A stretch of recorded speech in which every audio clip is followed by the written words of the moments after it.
Hey, thanks for joining me. Venom got his own miniseries back in the day. Um, I guess I don't know how many miniseries or regular series or whatever that Venom's had in subsequent years. This is from like 92, so this is ancient.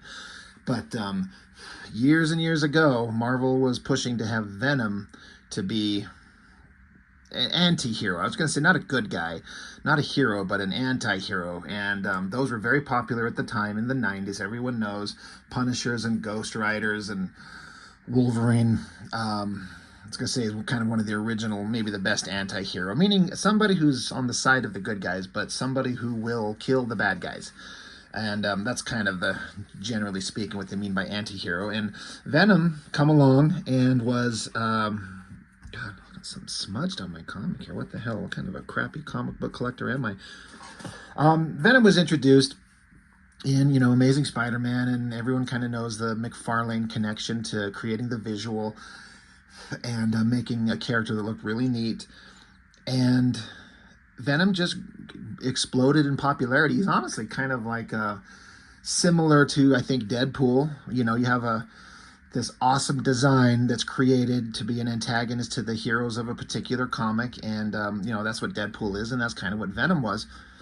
Everyone liked him, but the character was kind of constructed as, at least, I mean, I've read one time the original kind of Venom story, but it's been a long time, so I don't remember a lot of the intimate details, but my kind of recollection of it, at least to start, and then how the character was portrayed after the fact, was that he's not evil in the way that he wants to just murder anybody and everybody, or he's out for world domination. He just hates Peter Parker and Spider-Man because the black symbiote suit tried to bond to Peter Parker, and Peter Parker rejected it.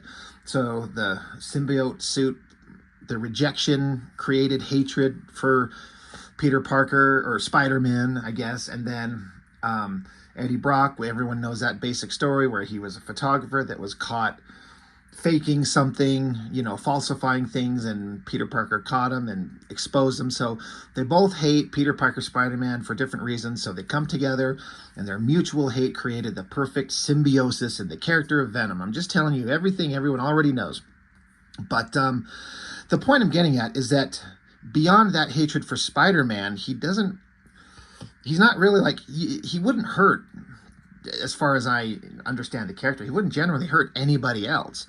I do remember, knowing a little bit about Venom, and then there was a 2 or 3 issue, 2 or 3 issues in Amazing Spider-Man that Eric Larson did, which I think was my first full-on exposure to Venom as a character, where Venom had showed up and gotten back with Eddie Brock because they had been separated, and he chased Spider-Man down. And what I thought was a really interesting character aspect in those books is that Venom, during his insane hunt for Spider-Man and the destruction that they were causing, the collateral damage was potentially it put several civilians in danger. And Venom went out of his way to protect those people. He's like, innocents will not die on my account.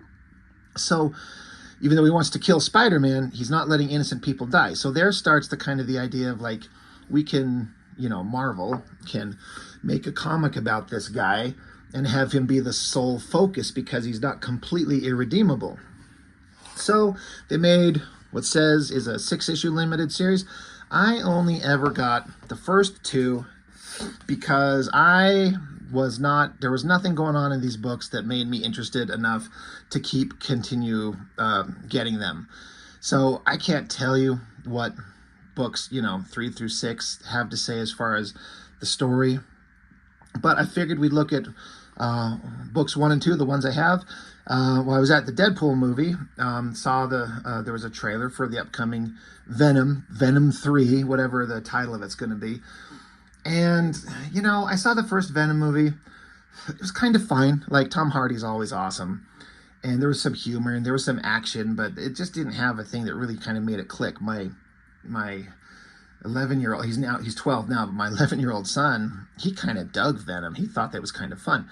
I never did see the Carnage, the part 2, because everyone said it was terrible. So I wasn't going to go waste money on that at a theater. But it's never popped up on any streaming service that I'm aware that I've got access to. Of course, I've never sought it out. So I don't know if I'll see part 3 or not. It's kind of a waste. You know, Venom should be introduced properly in a Spider-Man movie and built up and given time to grow, and then people would love the character. You can't just have him show up in one movie and have everything resolved in a 2-hour time frame, or just throw him in his own single movie. I don't know if it works to the maximum potential of the character. So I've been droning on long enough, so let's set issue 2 aside. Trying to get that light. Look how it's reflecting off those spider webs on this red foil background. You know, the foil covers got a lot of shit back in the day, and I do get it because I saw it. I understand it as a gimmick. I'm not gonna lie to you though, I always thought they look really fucking cool. You know, I didn't like the price point. I didn't mind the price point when I was really into the comic, but when the comic kind of sucked, then you're kind of like, I wasted money. So this is $3 back in '92, so that's pretty expensive. So the other thing that should be a massive win for this comic is the art by Mark Bagley.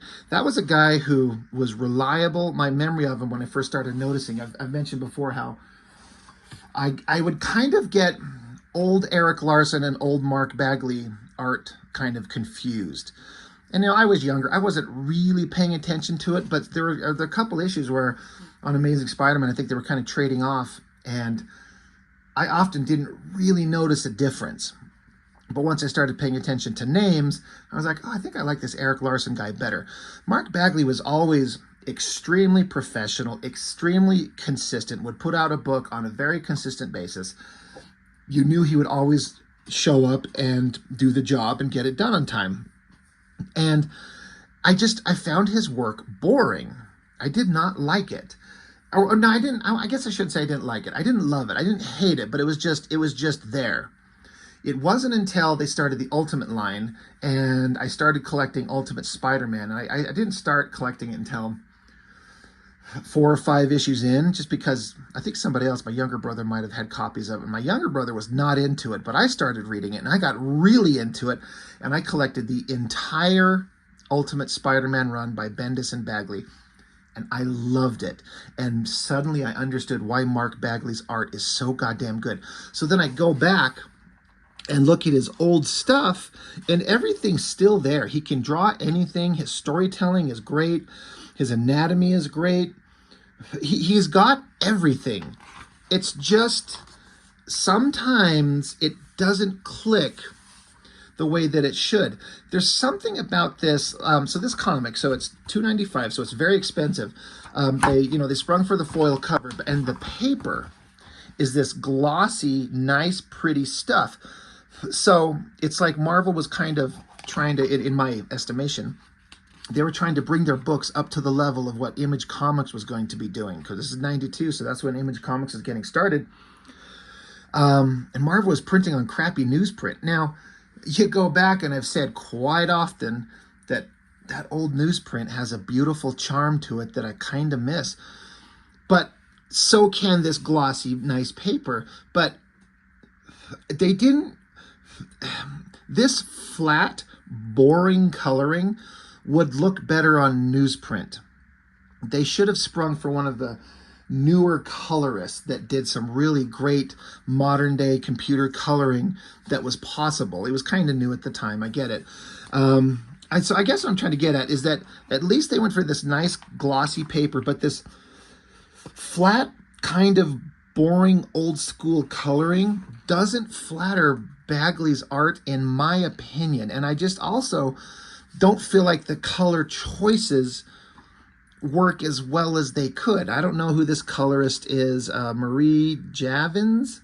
Never heard that name. I don't mean any disrespect to the person themselves, but I didn't feel like it was the coloring wasn't very good. But now, having learned to love Mark Bagley's art over on Ultimate Spider-Man, and then understanding how good he actually is, I come back and look at this book, and I was popping it open going, I bet I'll love this a lot more. And I still don't. But it's not because of the art. It's because of the story. It just wasn't interesting. I'm not into it. McFarlane is probably the artist that most people would identify with the best version of Venom, but I submit that Mark Bagley's Venom might be the best version. I never liked the big floppy tongue that got introduced later. Like, it's not here. He's drooly. But as I understand it, Eric Larson introduced the big slobbery tongue element as a way to emphasize the character's monsterness and grossness and just add something to it. Eric Larson doesn't like Venom because he feels like he's a very one-note, very simple kind of like, I'm a guy who hates the hero. I'm out for revenge and that's it. I feel like there's more to Venom than that, but I respect the opinion. All that being said, I like that Bagley has not introduced the big slobbery tongue yet. I mean, I'm certain that the issues that Eric Larson drew with the big tongue are already out, and that's part of the design element. But I like that Bagley's leaning into the old classic, just big, grinning, monstrous look. But as the story's going, Mugger attacking woman, Venom showing up and taking him out very violently. Like, he sends the symbiote down his guts. Like, that's pretty rough. I don't know if it's saying that he's dead, but I'm going to suggest that he is. But this shot of Venom looks great. The big shoulder muscles, the biceps, triceps, the forearms, the hands. If I could produce arms that look like this and hands, I would be so happy. So, like I was saying, I didn't care for Bagley's artwork originally.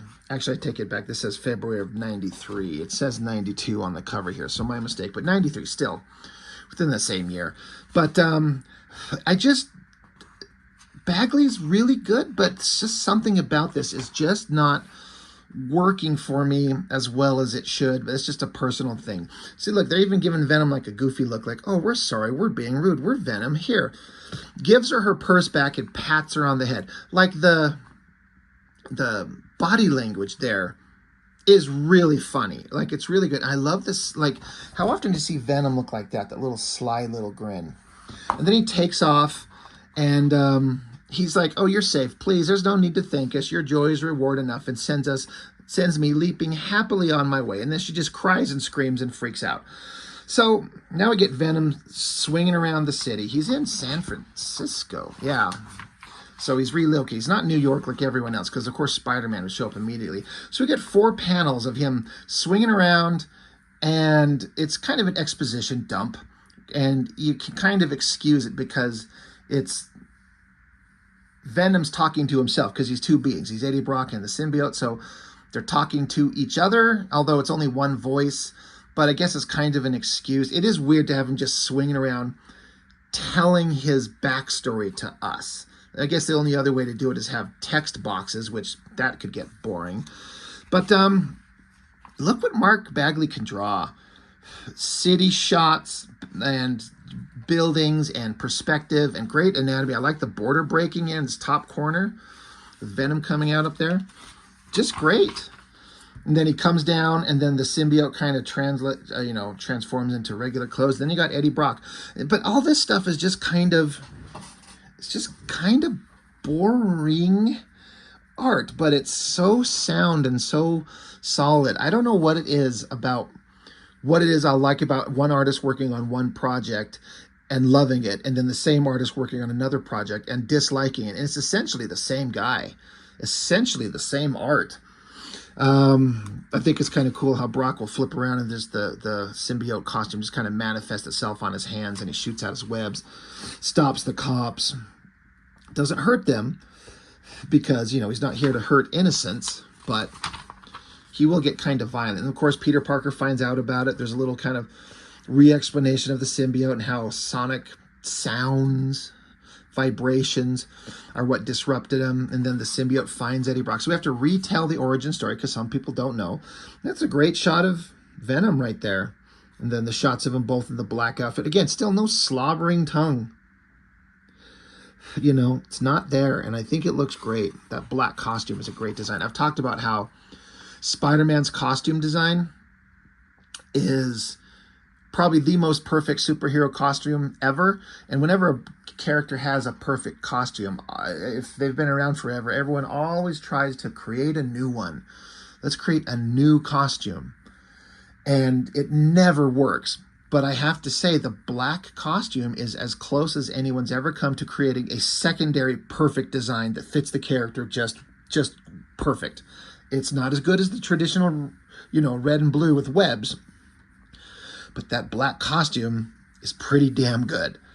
So it's also getting into the story here, how, Venom and Eddie Brock were just convinced that Peter Parker Spider-Man is just a terrible person. But then they,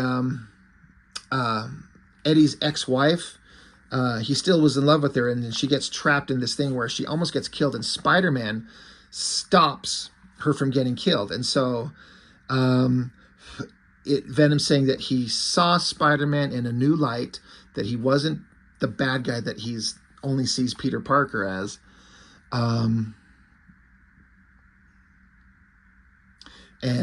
So they kind of made a pact, like, as long as Venom doesn't come after Spider-Man, and Spider-Man, if Spider-Man doesn't go after Venom, Venom won't come after Spider-Man. They'll just leave each other alone. But Peter's like, he thought that was kind of an okay deal, but he's like, Brock is still he's a disturbed individual and a killer. Maybe I should have never let him go. Because of course you can't have a Venom comic and not have Spider-Man show up. So big public mugging. Eddie Brock shows up. Of course, he's going to kill everyone. I like this shot of the eyes and the symbiote. It's like it's oozing out of his pores. That is really neat. Spider-Man showing up, and of course he's going to jump onto the scene and see Venom, who's protecting somebody from bad guys, but Spider-Man's only going to see him attacking innocent people. So he's like, oh, all right, well, I guess I should have never let you, I never should have trusted you to do right. So Spider-Man just unloads on him, just socking him hard. Shows even shattered teeth on Venom's part. And Venom's just kind of taking it. But then Venom catches Spider-Man's hand, and he's like, we had an arrangement. You were not supposed to come after me. We'll discuss we'll discuss your betrayal later. But he's like, these are bad guys.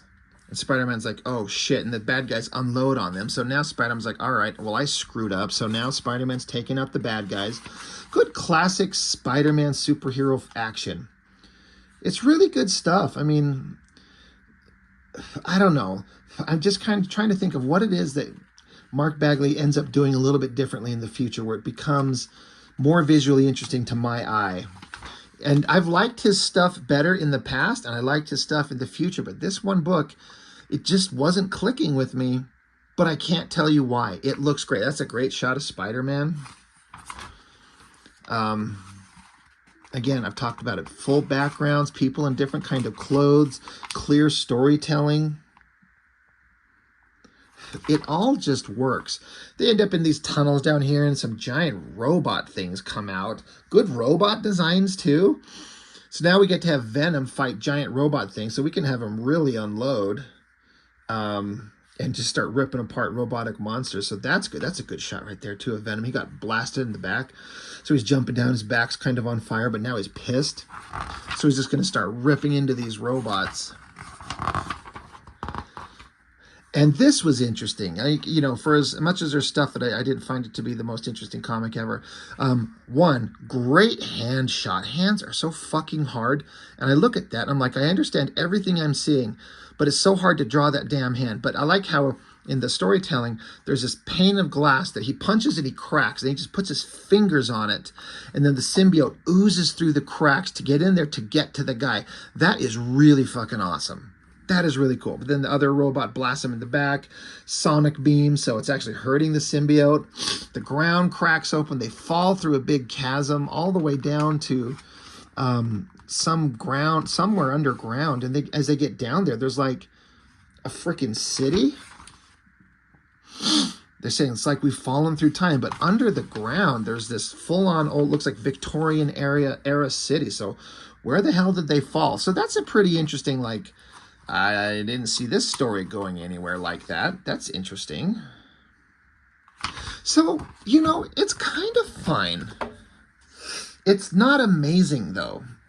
I wish it was better. I wish the coloring was better, and it's just kind of okay. But I do have to say, not one time did that big, long, slobbery tongue show up in issue 1. It didn't look like. So I'm going to give it marks for that. I take away some points for some other things, but not having that big, gross, stupid tongue they get sick of. You could kind of see it in that shot there. That's a great angle. I mean, this is a pretty solid... It's a great issue 1 cover. There's the character up close, upper body, hands, face, great. This shot of him like standing between 2 buildings, coming out of the dark, great shot on the face, great up lighting. You know, Mark Bagley. Della Rosa and Milgram are the inkers. I can't remember if that was the same inking team on the first book. Della Rosa and Milgram. Yes, so same art team. Man, that Army of Darkness painting is pretty badass. I'm trying to see if I can see who painted it, if there's a signature on it. That's pretty awesome. That's a great movie. Once again, weird color choices for these robotic mech suits, but I don't know what color I would say would look better. So, again, I kind of read the first issue. I didn't really get into the second one. I just wasn't feeling it, but Venom's there. He's going to keep taking out the robotic creatures. Oh, there's the tongue. There it is. I wonder if he was instructed to do it, because it's not in this first one. Like, I thought that it was in there in some places, but as we just flipped through it, I'm doing another quick double check. Almost nowhere, if anywhere at all. And it's not. And I so much prefer to hate the tongue. Now, there. It's everywhere. It's like they got to have that stupid tongue. I think it's interesting to try, like, his veins popping out. That's kind of interesting. That's a great shot of the face, full of teeth. Again, I submit. That's a great example to turn on that. Mark Bagley might draw the best Venom. Great leaping shot, getting the body in perspective, those big muscular arms, and this shot of his face and the neck muscles, that looks so damn good. Holy crap, is that awesome. That's better than anything McFarlane did. I'm just going to say it, and I love McFarlane's art, his old school art. This is better than any Venom that McFarlane did. It's a good shot of Venom tossing a shard of something. Let's see. Oh, stabs it right through the glass into the robot. I wonder if it killed him. And then Venom just disguises himself. That's another interesting aspect to this suit, is it can disguise itself to look like just a casual civilian. That's fun. That's another good shot of Venom. It's a good visual motif with the black costume and then the white eyes and teeth. Really cool. So again, I don't know why there's this society living underground. It's all old-timey Victorian era shit. Looks like Eddie Brock's met up with some lady. Who cares? Who cares? Spider-Man zipping around. He's in San Francisco, I guess. He has to be, because that's where Venom was. And he's like, this isn't where... it's not his home turf, so he feels a little bit out of he's not comfortable. That's a good kind of almost silhouette shot of him up on the building there. Spider-Man would be a hard character to draw, I think, because you have to be really a master of anatomy and perspective. But Mark Bagley, also, arguably, I'm not going to ever say he's the best Spider-Man artist in the history of ever, but I would put him in the top 5. I mean, you have to have, like, Ditko, right? He was, like, artist on original Spider-Man comics.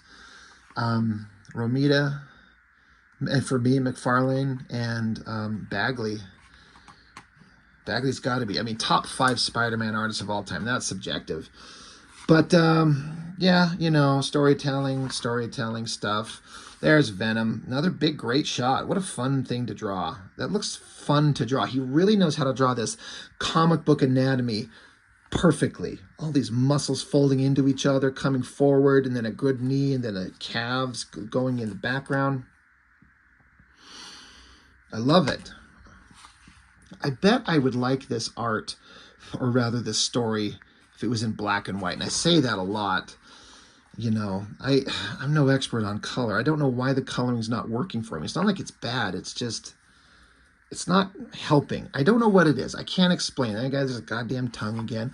Great upside down shot of Venom. I like how the slobber is like it's being affected by gravity. That is fucking hilarious. I have never seen any artist ever do that. Look at that. He's crawling upside down on the ceiling and he's slobbering everywhere. So his own disgusting drool is running down his face, and especially on that panel. No one's ever done that before. Or if they have, I've never seen it. That's the first time I've even just paid attention to that. It's that kind of little detail that stands out, and that's fucking great. Really awesome. And then, of course, the mask comes back over his face as the cops show up. Another great, face shot. There's that tongue. They unload on him. Another great screamy, toothy tongue face. I bet this doesn't take them long to draw because it's really not complicated. I mean, it's a head, but you're not having to draw standard human eyes, nose, mouth. It's just kind of oval shape, black teeth, tongue. Good shot, good shot. So, God, I'm kind of starting to feel bad for myself for saying, like, I didn't like it artistically because it's more of the story. It's the story that's not particularly interesting to me, but Mark Bagley, when Bagley's drawing Venom, it looks great. Anything else, Spider-Man, pretty damn good. The rest of it, it's just kind of, it doesn't have a visual appeal. Look at the great perspective, this down shot, knowing how to do all these backgrounds. Backgrounds everywhere in perfect perspective. He's got all the skills that a comic artist is supposed to have, and he is always known for doing it on a monthly basis, as far as I've ever known.